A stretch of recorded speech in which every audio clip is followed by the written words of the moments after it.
Hello everyone, and welcome back to our afternoon session with panel C towards the philosophy of ethics in conflict resolution. Today I have the great honor of introducing three wonderful speakers to you. The order of the presentations, my apologies. The order of the presentations will be Dr. Rothbart, and then Dr. Gray Cox, and then Dr. Goodale. Dr. Gray Cox is the professor of political economics, history, and peace studies at the College of Atlantic. Dr. Goodale is the associate professor of conflict and anthropology at SCAR. And Dr. Daniel Rothbart, who organized this wonderful conference, is the director of the program on ethics at SCAR. Right. Thank you very much, Hilmi. Does this sound okay? It's okay. I want to briefly discuss something I have been very curious about for some years now, and that is the question, what exactly is conflict analysis? We certainly know that the way it's practiced has been drawn from certain traditions, intellectual traditions, positivism, traditions in sociology, in social research, peace studies, and so on. I think it's a live question, and I'm going to suggest certain themes that I hope are very controversial. Maybe, I'm not sure about that. But I think it's a live question. So one way to look at analysis is to say that it's a systematic inquiry into the causes of conflict, the conditions of conflict, and the consequences for all those affected. Okay, so that's a kind of a gloss that you might see in an intro book or something like that. And it, I think there's a sentiment that it carries the positivist commitment to the duality between what is real and what ought to be real. That I think that we still live in that, in the vestiges of that positivist dichotomy between is and ought. And my own opinion is that dichotomy has no place in conflict analysis. Broadly speaking, it might have some resonance on specific local issues of data gathering and so on a small scale, but certainly not at the large scale.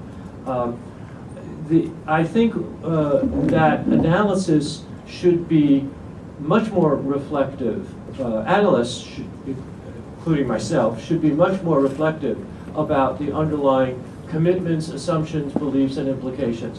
Just as reflective practice is a major theme in our school, I think reflective analysis deserves a lot more attention. So I want to kind of suggest this by just mentioning a case study that I was involved with, the Darfur crisis. We did a case study of the causes of the continuing crisis in the Darfur region of Sudan. It is continuing, there is still violence there. And we basically framed the conflict, sorry, I used the wrong word. We framed the crisis as a complementarity of four distinct conflicts. The first is that it's an identity conflict between certain tribes and between certain religions. Actually, the identity conflict in Darfur is a multiplicity of different identity frames. That is, one frame is tribal, another religious, another regional, and so on, and certainly economic and social. The second conflict that is part of the Darfur crisis is a center-periphery conflict. That this is very familiar in cases of protracted violent conflict. The center is the riverine, the North Valley riverine region of Sudan, where the elite have basically maintained the instruments of power in various sectors, economic, social, political, and used that instrument of power at certain times in very draconian methods that underpins, as I said, the Darfur crisis itself. The third conflict that is present in the Darfur crisis is a conflict of local elites. The local elites, basically, that's not Darfur. The local elites are the leaders of the rebel groups who are at times exploiting their position for personal gain, and the competition at times actually becomes violent. And the fourth conflict that is present is an international conflict on occasion with Chad and bordering countries. So with that case in study, I would like to ask, what exactly is analysis of that, and what does it involve? Well, I think that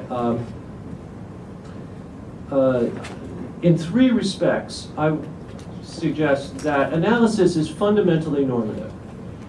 It's not only consequentially normative. What I mean consequentially is that you do analysis, you use the products of result, and someone else applies it. You know, the traditional pure research versus applied and so on. That just has no place. I think that thoroughly, in many ways, it's normative in three respects. The first respect is that so many of the topics of conflict analysis are topics about victims, poor people, oppressed, politically disenfranchised people. I don't anticipate we're going to see a lot of studies about conflicts among the top 1%. It's just not hard. It's not going to happen, I don't think. And because there is a tacit, empathic commitment to people who are, as it were, those categories I mentioned: victims, oppressed, disenfranchised, and vulnerable, of course, to abuse. In a certain way, conflict analysts are not, in many respects, they're not neutral observers. They are actually bearing witness to human suffering, fragility, and vulnerability that is caused by other people. Most of our work is not exactly suffering caused by natural disasters. It's caused, obviously, by human factors. So I think that the analyst is really acting as a moral witness, tacitly establishing a kind of moral connection to others, to distant others. And it's not so much distant in time, because most of our work is not really directed explicitly on, hundreds of years ago, unless, of course, we have issues of chosen trauma where that might be relevant. But most of our work is to attach a tacit, almost moral responsibility to at least establish a connection through knowledge acquisition. Moral philosophers, of course, have talked for a very long time about what is morally good. I think what analysts do implicitly is bear witness to what is morally bad. I know that sounds like a simple term, but it's really, it opens up to a lot of complexities. Basically, preventable poverty, suffering, and so on are things that we could say are fundamentally bad, not because they're not instrumentally bad necessarily, actually they are that, but it's the fundamental aspect that these life conditions are fundamentally dehumanizing. So, and what the analyst does is actually interlinking to what I see as what the practitioners do. The stark divide between practice and research, I think, has to just be gone when we take a broad reflective picture.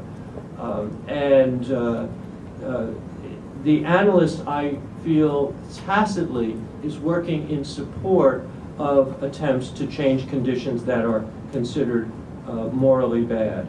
Another way to put this is that the reality of those conditions are interlinked with moral judgments, tacit moral judgments. And I think it's unfortunate we're still lived in the vestiges of, as I say, positivism, which doesn't bring out these judgments, but these judgments are tacit. And they are, in some topics of analysis, they are quite clear, like human rights, as we will hear from Professor Mark Goodale and others, topics of power and culture, the production of knowledge, obviously, demands attention to normative commitments, all of which raises the question, well, which commitments? What are the values? And we can start, and I'm only going to just mention this for a second, or no, 2 seconds. Clearly they're humanitarian. Now, I know that sounds rather trite or obvious, but I think humanitarian values merit serious attention.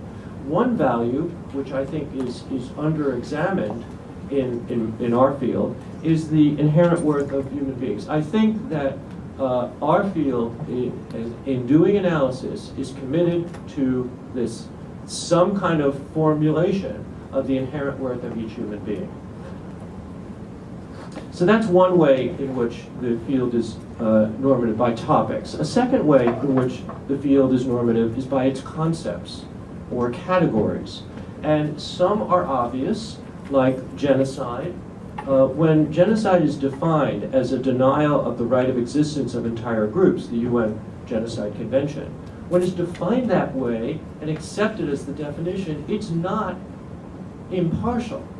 It's not neutral, morally neutral. It would be absurd to someone to say, that's the definition that I'm working with, but I have no moral judgment as to whether genocide is bad or not. That would be absolutely bizarre, given the scale. So we say that genocide, well, that's, as it were, the worst case. Well, similar thing with ethnic cleansing, defined by the U.S. Commission, the purposeful policy design of one ethnic or religious group to remove by violent means and terror-inspiring means the civilian population of another ethnic or religious group. Again, it would be weird for an analyst to say, that's the definition, we're using that definition in analyzing Darfur's case of ethnic cleansing or Bosnia or wherever, but we are not taking a moral stand on it. The only way that could be justified is fine-tuning certain particular steps in analysis, data crunching or something like that. You may not need at that point the particular focus on moral judgment. But in a bigger picture of reflective analysis, I think normativity is obvious. Another major category is identity of the conflict parties. We heard from Professor Korstalina, and she obviously articulated many conceptual frames in which the categories of binary categories and so on the frames actually are extremely useful in analysis, even if the parties do not use those terms, but they are, as it were, analytical terms. Again, I think anyone doing analysis of identity conflict is not doing a neutral product, is not morally neutral at some point in their tacit beliefs. There's another concept, I'm very intrigued with the now classical idea of structural violence. What exactly is structural violence? And I take Johan Galton's paper as a major milestone in the field. Galton basically categorizes it as the faceless form of inequality in various systems in society. Okay, so by doing that, it's obviously a non-neutral position. That is, it's fundamental injustice. Make up that rule. Okay, so one way to look at this is to see. So again, the structural violence, I think, is charged with normative commitments. When we use the concept, we are tacitly establishing a commitment. This is certainly worth a long project about what structural violence is. One way to look at it, structural violence, and this is just a possible hypothesis. Well, it's a boundary division between have and have-nots within a particular system. It's a power differential across systems, economic, social, political, clearly the case in Darfur. And I think a critical aspect of structural violence is a logic of strategic domination. a logic of strategic domination. That is, part of who the elite are in Darfur, an element of their very identity, at least from the outside, is that they are strategically committed to maintain and enhance their power at the expense of the disenfranchised groups. I think that case and many others show that obvious. In Darfur, the elite used draconian tactics of divide and conquer. They foster the rebel groups to fight amongst themselves, which on occasion they have had.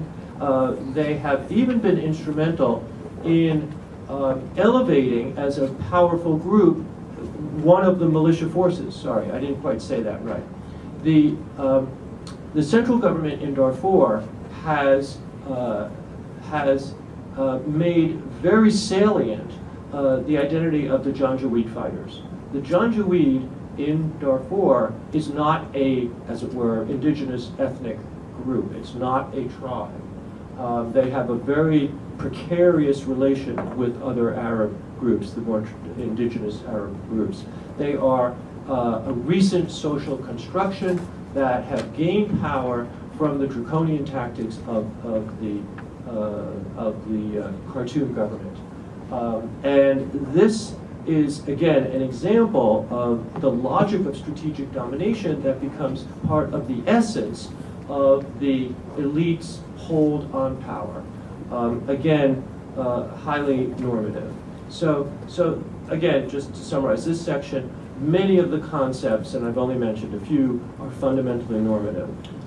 There's third, and I have 1 minute, there's third topic, which I think deserves much more attention, at least an hour, is the question which I think I have not seen many people write about, is the moral life of conflict participants. I think, this is kind of a balance, the social balance, the sociality of the conflict parties is balanced also against the individuality of the conflict party. In other words, the moral life of a conflict participant dominates in many ways, defines who they are in relation to others. Moral life includes their fundamental moral commitments to fight on behalf of their family members or not to fight. There are obviously some fascinating studies of the resistors that in any conflict. The moral life of a conflict party involves basically their action. What are they doing? Are they actually involved, in fact, beyond their own needs? And it also involves moral emotions. I think a lot more attention needs to be given to the moral emotions of conflict party. Humiliation, pride, vengeance, obviously, and many others. This even certainly also includes civilians in war who also are participants who undergo, in many cases, radical transformation in their identity, as it were, I think, their moral identity. So, thank you very much. Thank you, Dr. Rothbart, for a wonderful presentation that I unfortunately had to cut short. That's okay. And I invite Dr. Gray Cox to present us. Hi, I'm really delighted to be here and have the chance to share with you all. After traveling by car and bus and train and other ways from College Atlantic up in Maine. The project that I want to present today, it grows out of my general concerns with the way in which peace is obscured in our culture and ways in which we have sort of conflict-centered approaches to things. And in a sense, what I'm going to do is present a view of ethics that does something that's complementary, or in a sense, in the reverse of what most of you, I think, are focused on here. Most are, I think, focused on bringing ethics into conflict resolution. As someone with a PhD in philosophy, I'm interested in bringing conflict resolution into ethics. Okay. So I want to talk about reframing ethics itself in a conflict resolution paradigm. Mainstream ethics is nicely illustrated by one of the most popular courses that are taught at Harvard, Michael Sandel's Justice. Like other courses in ethics, it introduces students to theories through applications to difficult cases, typically dilemmas, in which significant, often life and death decisions must be made. The paradigm of reasoning adopted is modeled loosely on mathematics and natural science, in that it's supposed to give one or more given basic axioms, like the categorical imperative of Kant or the greatest happiness principle of Bentham, and some specific conditions of the case, and given those, a single person acting as a judge or agent can infer what the correct choice would be. Such an approach is monological, precisely in the sense that it assumes that, given the principles and specific conditions, one person can determine what is the ethical thing to do. No dialogue is necessary. Unfortunately, for the quest for an ethical theory that can really serve this role has been profoundly frustrating to philosophers and their students who find themselves left with self-contradictory theories, conflicting intuitions, ad hoc solutions, and the increasingly desperate sense that the plague of relativism will doom all their best efforts. A clue to an alternative way of conceptualizing ethics and its pedagogy is provided by the first episode of Sandel's course, which is broadcast on YouTube. You can watch it all. In the dilemma that it presents to students, they're asked to suppose that they're a doctor with 6 patients, 5 of whom are each in need of a new vital organ to survive. The 6th is a perfectly healthy patient with all 5 needed organs, in for checkup, currently unconscious, napping in the next room. Yes, right. The doctor is asked to consider harvesting organs from the healthy patient to save the others. Now, the pedagogical point here is, in part, for Sandel to push his students, who had been favoring a strict utilitarian ethic, to consider if their intuitions would indeed lead them to promote the greatest happiness, in this case, by sacrificing the one for the many. Interestingly, one student proposes an alternative answer. He says he would harvest organs from one of the 5 patients already compromised to provide for the other 4, since that patient would have died anyway, given the suppositions of the case. The flow of Sandel's pedagogical process is briefly interrupted by the sustained applause for this suggestion.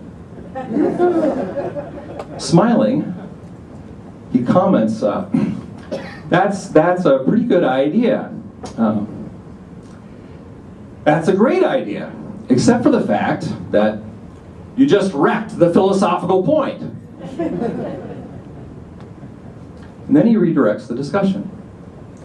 In doing this, Sandel is, of course, following a standard approach in mainstream ethical pedagogy, pushing students to confront the hard cases through maintaining their formulations as dilemmas. Think of Lawrence Kohlberg here as well. But think about this for a moment. If one of your students comes up with a way of making an ethical dilemma go away, isn't that precisely the sort of thinking you would want to encourage? Of course, there may still be value to the study of dilemmas, to hone judgment, clarify concepts, but it would seem that the larger frame we should adopt in thinking about ethics should be the one Sandel's student implicitly was adopting, that of negotiation, group problem solving, conflict resolution, conflict transformation. What are the central features of ethics if it's reframed in that way? I'm going to mention 5 points. First, instead of supposing that ethics should provide a monological decision procedure for ethical judgment, we should view it as a dialogical process of negotiation, group problem solving, and conflict resolution that aims at agreements. Second, in seeking objective values to guide our pursuit of agreements, the conception of objectivity should not be that of the sort that's sought in math and physics with its absolutist view of truth as that which is invariant, universal, exact, and eternal. Instead, we should seek truths that are objective in the sense of being more impartial and complete, but which are contextualized, approximate, emergent, cross-cultural, trans-historical truths. Third, instead of grounding ethical analysis in a golden rule that advocates some form of universal principle, and here I'll just give you the typology I'm going through and I'll elaborate on more, we should ground ethics in a principle of diversity, a kind of rainbow rule that advocates doing unto others as they would have us do unto them. Fourth, The epistemological and metaphysical approach to understanding respect for persons and related values, such as human rights, should be interpreted in ways developed by Martin Buber and Gandhi in his practice of satyagraha, as emergent values that are demonstrated by nonviolent witnessing, rather than absolute values that are demonstrated by logical proofs. And then finally, fifth, limiting cases where dialogue breaks down will need to ever be watched for and struggled with. Cases in which the incapacities of some participants in a situation make it impossible for them to engage effectively in dialogue. Or cases in which power imbalances enable other participants to refuse to listen. We have to be ever wary of when the moment has come to set aside conflict resolution skills for the moment and intervene on the behalf of the disempowered. So let me elaborate on each of these 5 points. The aim is to talk and interact back and forth with others until some form of shared consent is achieved. The outcome cannot be defined ahead of time by any single party to the dispute. In this way, it's quite different from the model of ethical judgment that typifies mainstream ethics, in which the courtroom, and in particular the decision of a judge, is viewed as the paradigm. Further, while the process can make use of insights from formal game theory, it cannot be formulated as a decision procedure encoded in an algorithm that would be calculated by one player or party to the dispute. This is because negotiation and conflict transformation practices of dealing with disputes emphasize creative initiatives, in which the terms of the conflict are redefined and transformed by revising participants' understandings of what their real interests are, what options may be available, what criteria may be appropriate for assessing them, etc. What notion of objectivity is appropriate for this way of framing ethics? At the very core of the concept of objectivity is the notion that there is something that is true independently of me and you and our individual or community beliefs. Mainstream ethics has sought a version of this modeled on math and physics. Objective truth would be absolute and invariant, universal, exact, eternal. But earth science, biology, and history provide a different notion of objectivity more appropriate to ethics. The objective as the less one-sided, the more impartial, the more complete understanding of what is true. So the shape of the earth is something that over time we've come to know more and more about by seeing more and more signs of it. The shape of the earth, the evolutionary origin of humans, the history of the modern market system. These are things which are real and objective, but they're not universal, absolute, or eternal. Instead, as realities, they are embedded in contexts, filled with grayish border areas, and they're emergent. Like the knowledge of them, knowledge of objective truth in ethics takes the form of contextualized, approximate, emergent, cross-cultural, and trans-historical truths. One brief example of this, which I hope might be suggestive, is Aldo Leopold's in The Land Ethic, in which he argued that our understanding of who or what should count as a member of our community has changed over the last 2.5, 3 millennia. Growing from the inner gang of princes like Agamemnon and Odysseus in the Iliad, they were the only ones that counted. To include the hoplite warriors of Athens. And then later to include slaves, women, other races, and even now, other species, and the whole of the ecological community on this planet. Many have argued that a key candidate for such an emergent objective value would be some version of the golden rule, which is found in many cultures and which utilitarians and Kantians have claimed as a core original insight that is best articulated by their particular theories. The traditional version can be stated as, do unto others as you would have them do unto you. This makes sense if you are dealing with your neighbors, and you and they are part of a homogeneous community. But otherwise, this golden rule would seem to invite egocentric and ethnocentric behavior that ignores the often very legitimate values and points of view of people from other conditions in life or cultural traditions.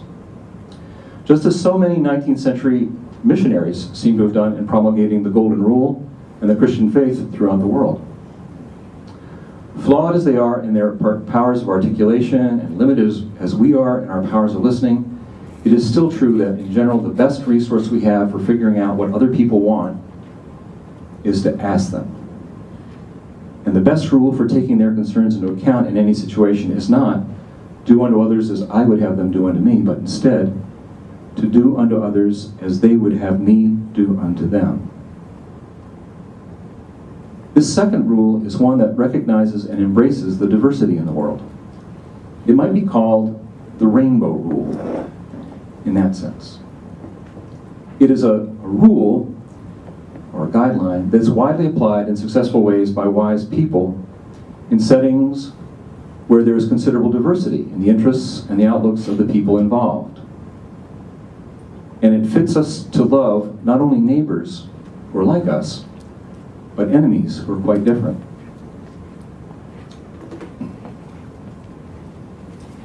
Respect for persons is a further candidate for an objective value, which is used to undergird our understanding of human dignity and human rights, for example. Despite the fact that it's articulated in different nuances, it seems to have a common core that is embraced across many cultures, many different cultures around the world. And yet, philosophers have found it extremely difficult to provide a logical deduction of the foundations for it. Why? Because, I suggest, such a value is objective in the sense of being an emergent truth, which is appropriately demonstrated not by logical deductions of the Kantian kind, but by the nonviolent witnessing that Martin Buber and Gandhi practiced, engaging people in dialogue that draws them into an I-thou relationship, witnessing to our own sense of a truth that we're ready to hold fast to in a self-sacrificing satyagraha. Philosophical analysis can help us understand our concepts of human dignity, but the value of it is something that is not proven by logic, but known directly by experience. Of course, there are times when we encounter humans who are unable to engage in dialogue, or who are in positions of power that enable them to choose not to enter into I-thou relations with the other people who are the objects of their oppression. In such cases, the methods of dialogue and satyagraha may reach their limits, and we need to be ready to shift to other forms of advocacy and action, just as the wise teacher knows that bullying on the playground may sometimes need to simply be interrupted. And the wise divorce mediator knows that there may be times when, because of power imbalances, the dialogue of mediation needs to stop and another kind of intervention should begin. In general, I want to suggest that this dialogical paradigm that I've sketched here should be used to frame our teaching, our research, and our action, and that we should work to elaborate it more carefully and systematically than I've been able to here. Thanks for letting me share with you.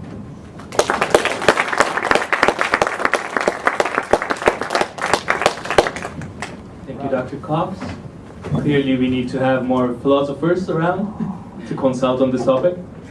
And Dr. Goodale, the floor is all for you. Yeah, thank you for saying that. Yeah, great. Well, it's really wonderful to be here, and I want to thank Dan and others for organizing this event. Very exciting, given the constraints of the weather. But speaking of which, I've been basically cooped up for 4 days with what seems like hordes of children. So I feel like this is like I've broken out of prison. So thank you very much. I'm here, and I couldn't imagine a better way to spend a Saturday than to talk about ethics and conflict resolution. Okay, so I can tell that 15 minutes is going to go by very quickly, and so I want to just get right into this. So my area of interest is the practice of human rights. And this is interesting for purposes of this conference because the practice of human rights is an area in which the normative and the descriptive get mixed up in all sorts of interesting ways. I'm not sure if they're interesting ways in the sense that Dan has in mind, but perhaps so. And the other thing I was going to say is I am not a philosopher on this panel of philosophy, and that has certain implications, one of which is that I'm free to dabble recklessly in the area of philosophy without any accountability whatsoever. I'm also not going to draw a distinction between moral practice and ethics, in part because I have in mind, of course, that scene in Alexander Payne's movie Election, in which the pedantic high school teacher played by Matthew Broderick is drawing a distinction between morals and ethics. So I won't do that. Maybe we'll let so I'll be sort of going between ethics and moral practice and morality in ambiguous ways. Okay, so in this brief time, I'm going to describe a problem as I see it for our purposes. I'm going to make an argument of sorts and use an illustration from the practice of human rights to put some flesh on my argument, and then I'm going to offer a tentative application to the field of conflict analysis and resolution. Okay, so here's the problem.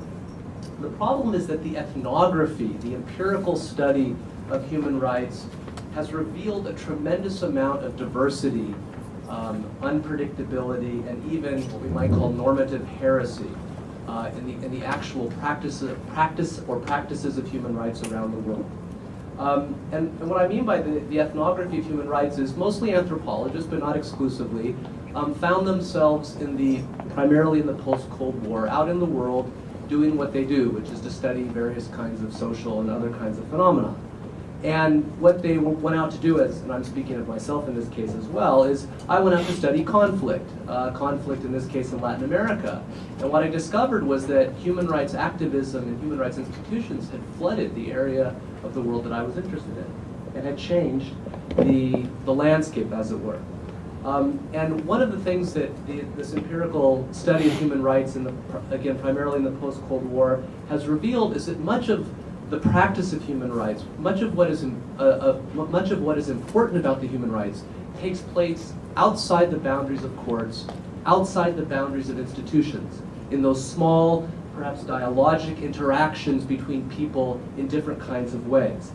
And so part of what I'm going to be talking about in this presentation is a reflection on what it means that the practice of human rights, and therefore human rights more generally, is consequential outside the boundaries of the expected places. Okay, so there's this is a problem. This practice of human rights outside the boundaries of courts and institutions is a problem in two senses. One politically, and the other, again, philosophically. So politically, it's a problem because the fact that the practice of human rights is taking place outside of the expected locations creates problems for the whole host of governments, of activists, of policymakers whose entire work depends on a common set of understandings about what human rights are, how they'll be implemented, and most importantly, the effect they will have on vulnerable populations. Okay? So we have this kind of things falling apart landscape of human rights practices. So there's a political problem. And philosophically, this diversity in the practice of human rights is a problem. If we can take, now again, for the sake of argument, if we can take human rights as a kind of moral practice, then it becomes a paradigmatic example of Charles Taylor's diagnosis of a key misunderstanding, as he describes it, in the nature of morality itself, which is the idea that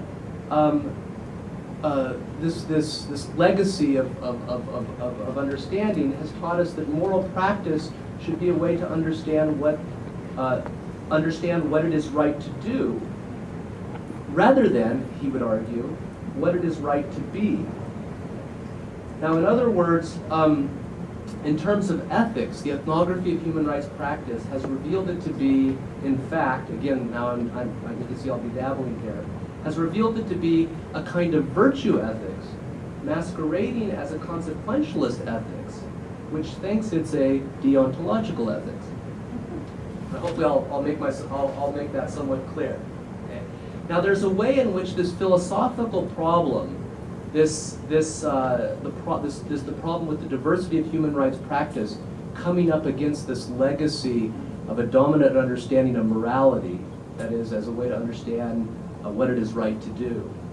There's a way that this philosophical problem underpins the political, that is, the problem for policymakers and institutions and so on. And this brings me to my argument, if you can call it that.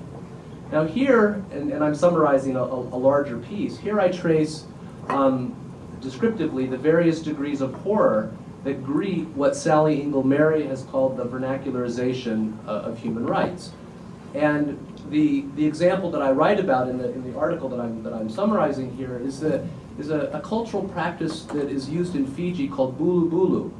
And this is a practice which is commonly used in villages in cases of rape.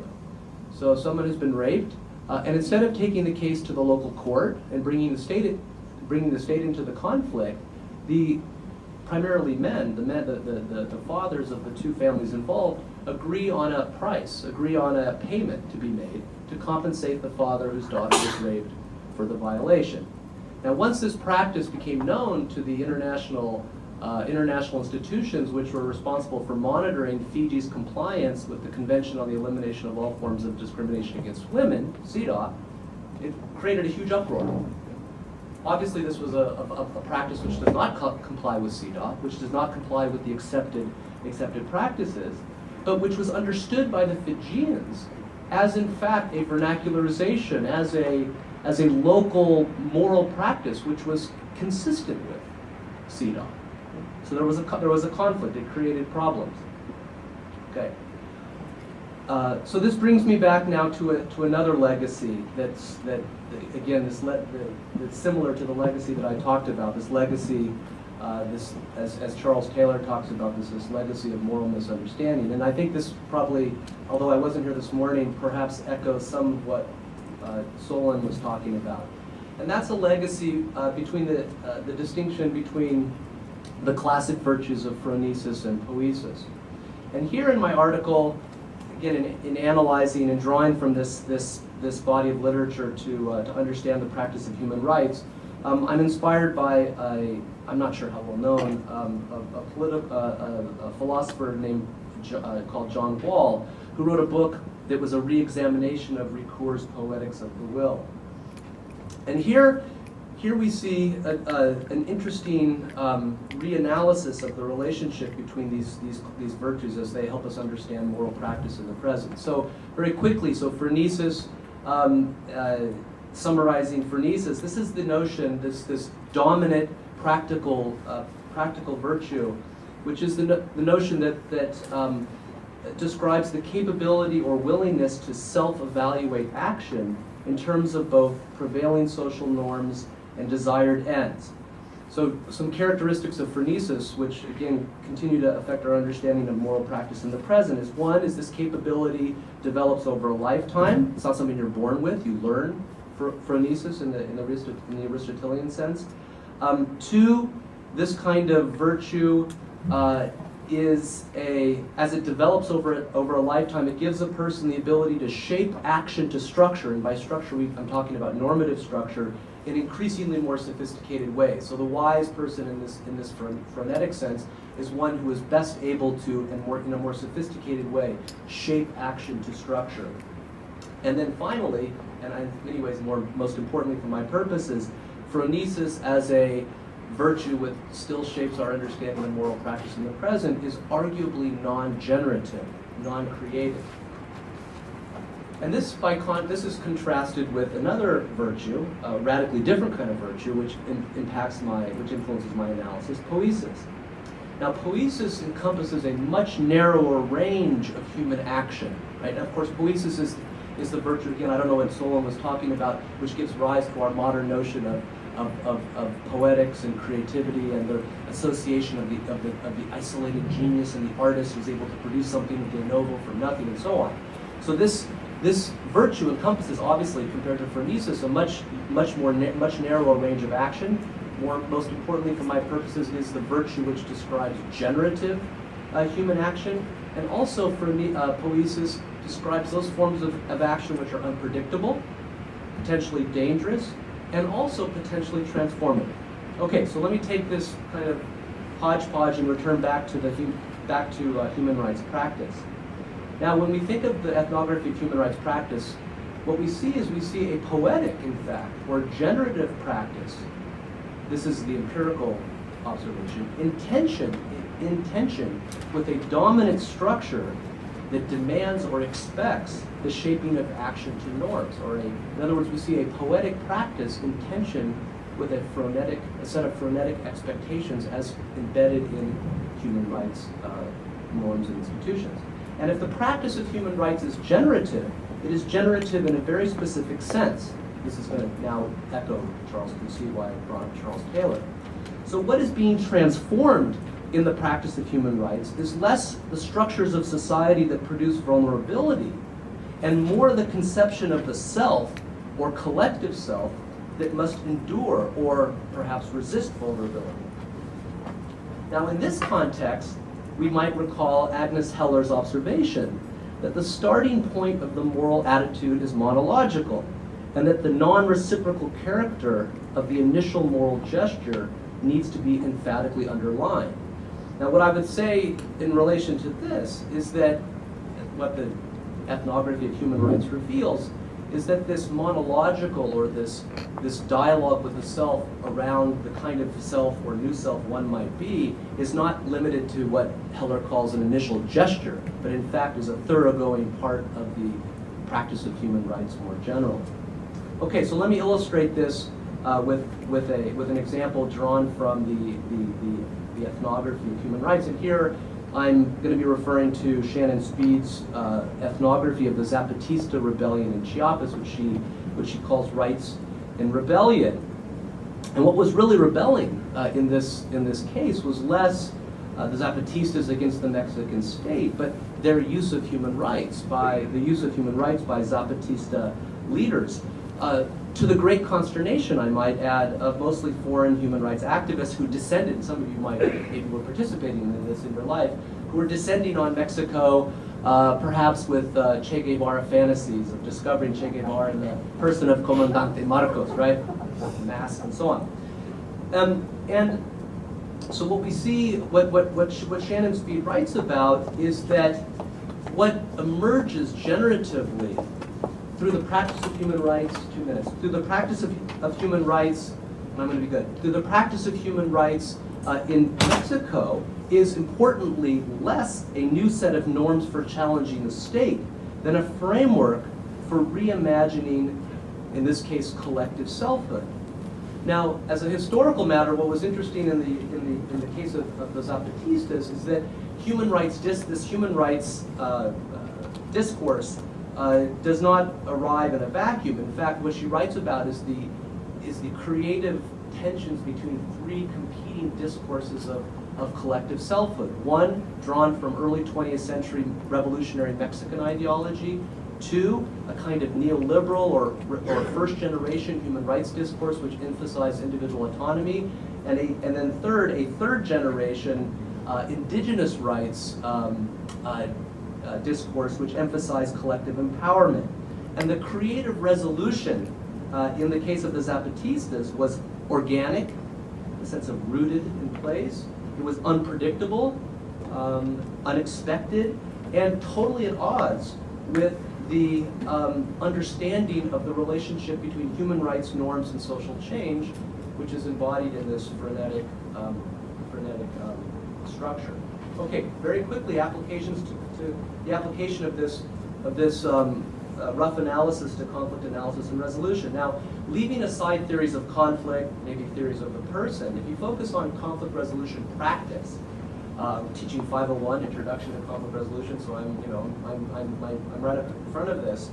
If you think of problem solving and negotiation, the practice of conflict resolution, the kind of gold standards in which you have face-to-face interactions, very organic, very much rooted in the details of a particular conflict, at least compared with human rights, I would argue that conflict resolution practice is much more poetic.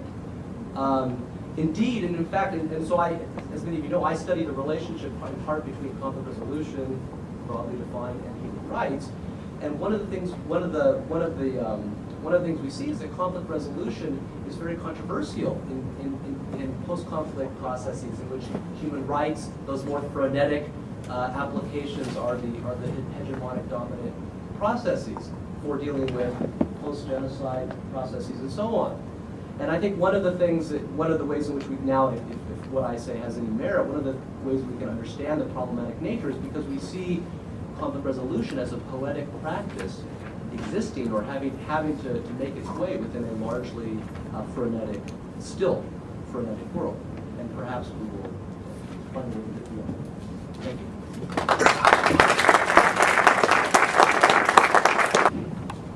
Thank you very much. And might I add, I guess nobody wanted to hear me sing, so that is a good way to be a moderator, to hold everyone in line. Okay, so now it's time for our Q&A. With the panel as good as that, you must have a lot of questions, so I encourage you to go ahead and ask.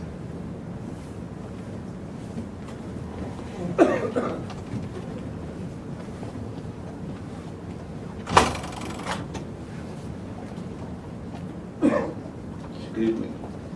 Thank you all. Dan, I have a question for you. Given your multifaceted framing of the Darfur conflict, which I think you framed in 4 separate ways, I was wondering why you did not add a fifth, which I would call the environmental ecological conflict that Darfur surely was and still is. Thank you. Thank you for that. And obviously, you know that the historical backdrop to the identity conflict was the environmental disaster that precipitated the herders, as it were, encroaching on lands of the farmers. So it's a question, so I take the point, I totally agree, obviously, with the importance of that. It's a question of, do we frame that history within one of our conflicts, which is what we did in effect, as opposed to separating it out as a separate, as it were, fifth conflict. Frankly, either way is okay with me, as long as it is recognized the historical impact of the desertification and the environmental disaster. So, thanks, Dennis. Thank you all for a wonderful panel. I probably shouldn't be asking this question since it may change my speech, depending on how you answer. But for a lot of us, Galtung and structural violence is a starting point. And the assumption is structural violence is not a good thing. Thinking about that and wondering whether anyone would consider abortion to be structural violence raises to me the question of how of structural violence as a politically loaded concept, but not only politically loaded but ethically loaded concept. And it makes me wonder, and also ask the philosophers, and I'm including you, Mark, in the gang, to say something more for us non-philosophers about the relationship between normative and descriptive. Because listening to you talk, it seems to me that somehow there's a kind of alternation or a move back and forth, quickly back and forth between the normative and description when we talk about things like structural violence. Structural violence is wrong because it's wrong, because we don't like domination. But it's also bad for you, which is really a descriptive concept. So in fact, aren't we moving back and forth, like sort of a hummingbird's wings between the normative and the descriptive when we use terms like this? And Professor Cox, maybe you would like to say something about that too, because I thought your remarks were really enlightening, and you might have the answer, but this is for all three of you. Thank you. Can I just very briefly, thank you so much, Rich, for that question, which moves at least my talk a little further on.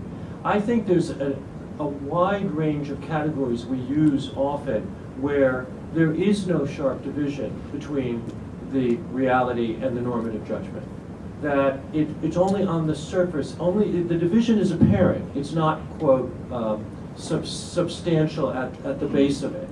A simple idea like a crime. there's many categories in law where there is no stark division. The crime is real, and it's a normative judgment. Murder, crime, rape, ethnic cleansing, obviously genocide. These are real, they actually took place, and they both reflect the analyst, the observer, the moral witness, their moral judgment, to say that. So I would like to hope that one day in our field, we don't parse out at the core of these categories. We don't parse out. We don't look to remove the normativity because we're only looking at the facts.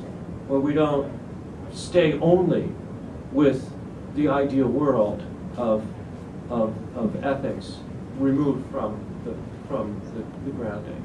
And that it's naturally blended, as it were. So, which I see as structural violence. And as structural violence is like that, in which case your questions are right. Absolutely, we have to address. They are politically loaded. So let's say, what's our politics for the analyst as well?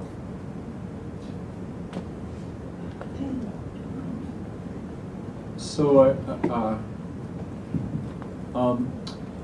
it raises lots of questions how these descriptive and prescriptive categories, or normative and descriptive categories, are related. But I think one important way of framing it is to note that our language and our practice involve both very small bits, individual sentences like there's a table here, or we're having a meeting now, or this is a conference, and larger sort of middle-level bits. We're where we're talking about an institution like ESCAR or George Mason University, or the disciplinary area of conflict resolution, and then even more fundamental concepts that are really constitutive of a cultural project and of a society, notions like equality, happiness, and so on. And sentences all interanimate each other, to use a metaphor from Quine.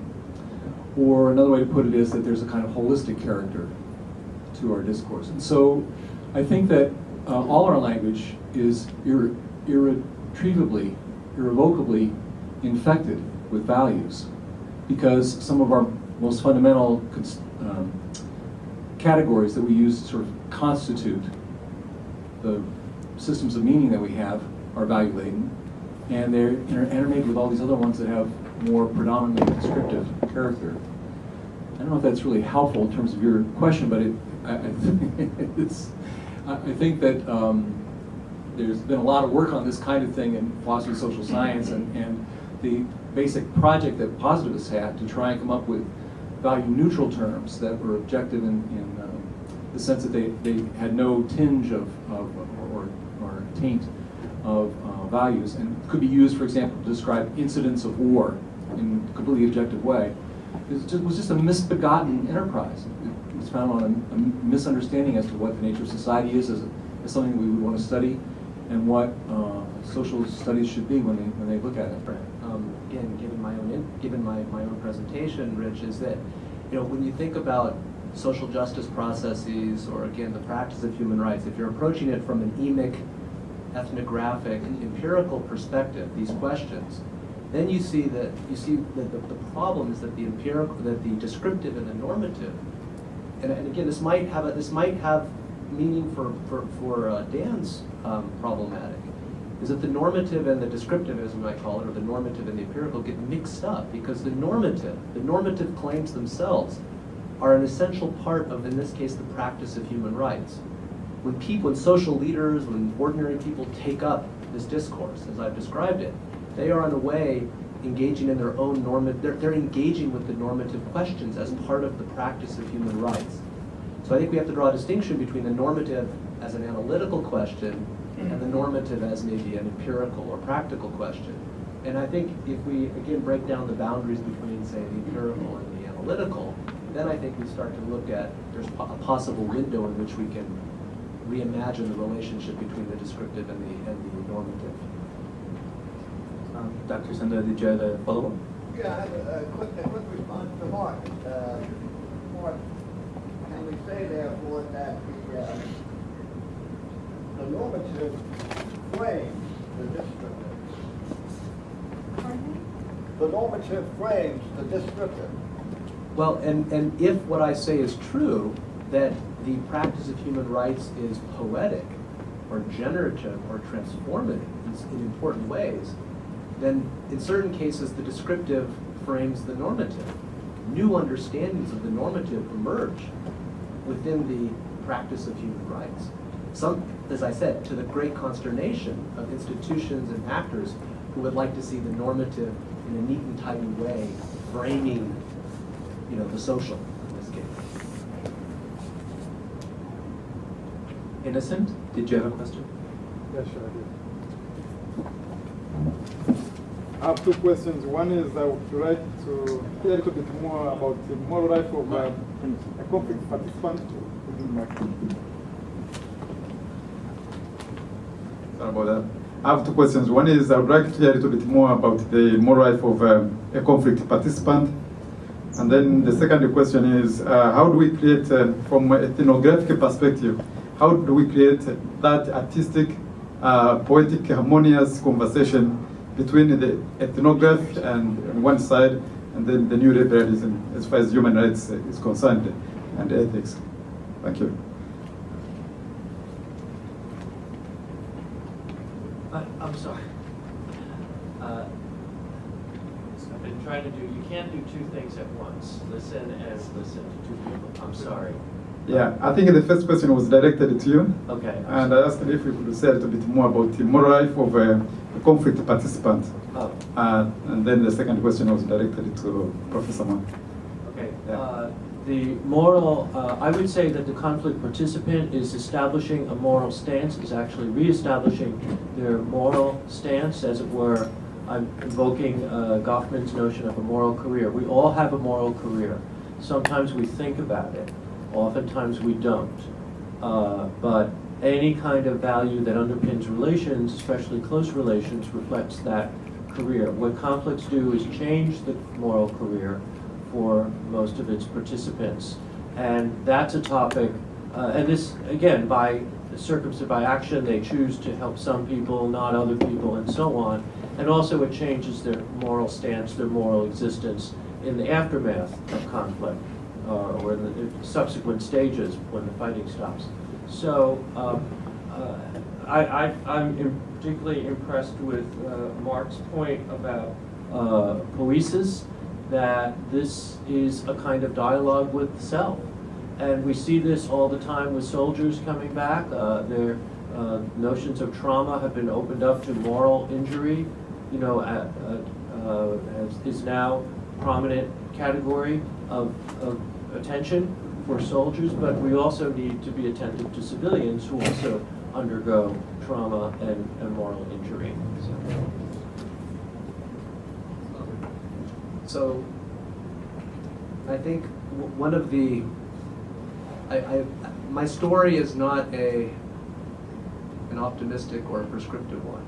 It's one in which what I'm trying to do is draw from this research to suggest that in a way the essentially poetic nature of moral practice is unpredictable, potentially transformative, but if it's transformative, at least what we've seen so far is that transformations are taking place at the level of the self, as opposed to the level of social structures, a la structural violence, Rich. And now we don't know, the hope of the post-war, in this case World War II, and even more so the post-Cold War Human Rights Project, is that a culture of human rights would spread throughout the world and would lead to transformations in consciousness, which would at some point lead to unknown transformations in the world. And what I would say is sort of as the report from the normative front lines, as it were, is that it's mixed. Certain cases we can point to transfer that second step, and other cases not, as in the case of Chiapas, let's say. And I can give you a whole host of other. But coming back to this, so here's the idea. So if moral practice is poetic in this sense, then maybe we should focus, and this is coming to Gray's idea of dialogue. We think of Gandhi, Boubert, and others who have us focus on the conditions in which moral practice takes place. So maybe what we can do is we can think about creating an environment in which these encounters take place, which are more conducive to the kind of outcomes we want. However, now I've got a little red flag that's going off in my head. Then are we then not imposing a frenetic structure on an essentially transformative, poetic kind of interactions? And are we then not going to face the same problems again? So I'd like to put another Greek word in the mix here. I really appreciate your comments and this notion of phronesis and poiesis and just the kinds of ways you were talking about it.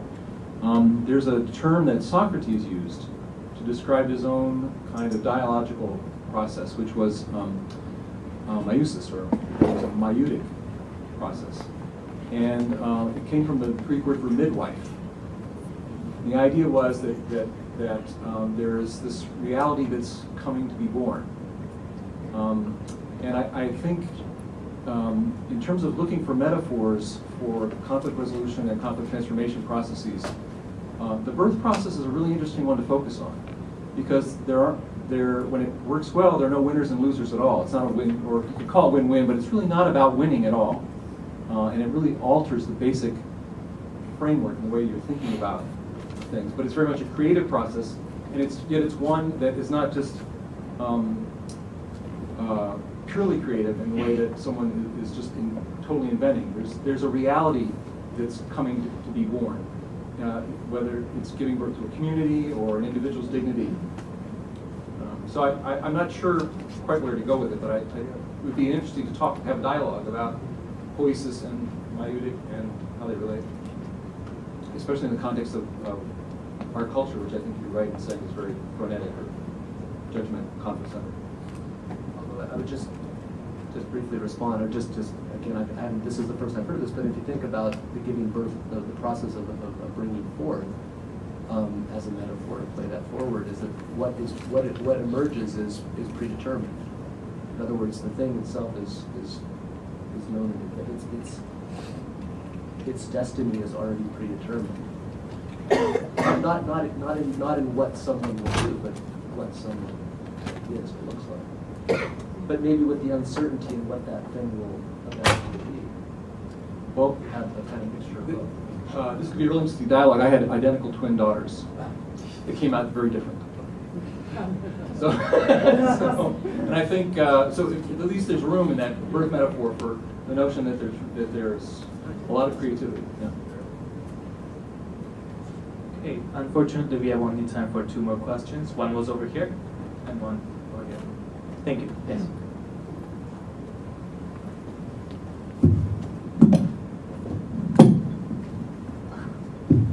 Sorry. Professor Cox, this question is directed towards you, sir. You mentioned in your talk about the work of Gandhi and his concept of satyagraha. Satyagraha was derived from the lessons found within Hinduism, from the Bhagavad Gita and the Upanishads. In your research, has there been any other evidence of ethics from the non-Judeo-Christian traditions, aside from Gandhi's concept of satyagraha, derived from the teachings found within Hinduism in conflict resolution? Yeah, I think there are lots of other traditions that play a really important role. I think of someone like Thich Nhat Hanh, for example, and the Buddhist tradition that provides a very rich, culturally rich set of practices for thinking about how to deal with differences. But I think in indigenous communities around the world, there are a lot of interesting practices that you can find in New Zealand, Hawaii, North America, Latin America, Africa.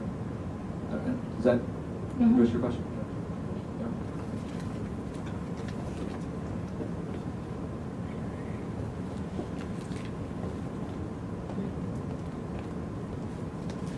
Since this is the last question, I would like to build on Dan's point earlier and ask when we do analysis or resolution, to what extent we are pushing a third moral order that reconciles the two moral orders of the two parties there.